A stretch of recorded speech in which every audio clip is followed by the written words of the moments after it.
Holy 10 Chematama Gamu arohwa kuti anga achafa nemapurisa nemasoja neiya inonzi military police. Pane video muchaiona munongoziva mega anga ari kuSouth Africa panga achitaura zvaanoda kudedzera kuti ED neZANU-PF nevana vake ndogona ngovapedza akawanda. Akataura zvinhu zvakawanda akadedzera kuti mwana waED ndiye akamitisa Kimberley. Handisi guys munoti kudini nazvo, asi toda kuti mutange maona video paasvika paabatwa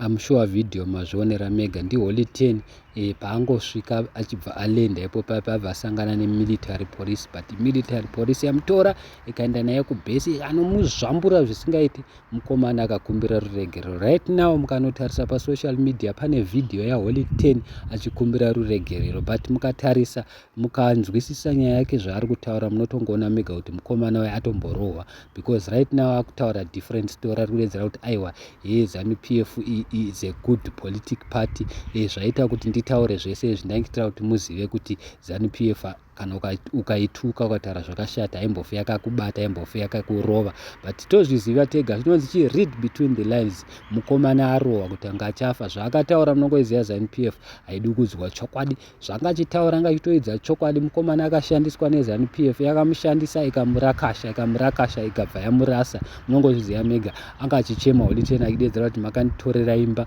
makanditorera mota. Zvino izvi mwana wako ED akamitisa mukadzi wangu Kimberley. Holy 10 akadedzera kuti Kimberley huri handichamudi, ndoda kumudzosera. Last week akatanga ati ndoda kumudzosera kuna baba vake. Anga agara achiziva kuti chiri kuitika. Nezuro aidedzera kuti mwana waED mutwins ngauye asikotora mwana wake. Saka mukatarisa guys, teereresai video yake, mhanya iripo pasocial media. You will see, you will understand kuti hapana zvakadaro zvaari kutaura. It doesn't add up. Mukomana arohwa kuti ange achafa akanzi enda unoita iya inonzi public apology.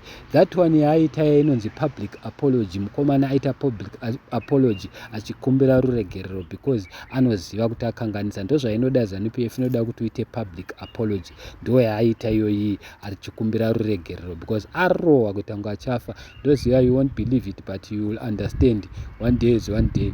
Mujaya iye we understand kuti naye anenge ari kudawo mapiritsi. Mukomana anenge ari kurova zvinhu zvinodhaka. Ngambotorwa amboendeswa kurehab. Mukomana is not good. Even ari kubuda achiita mavideos that we haumbofi waka understand mavideo achona, but for now mukomana ari kubhesi. Mukomana arohwa kuti anga achafa. So ndo nyaya iripo, ndo zvatati kuigrade. Thank you so much. Don't forget to subscribe.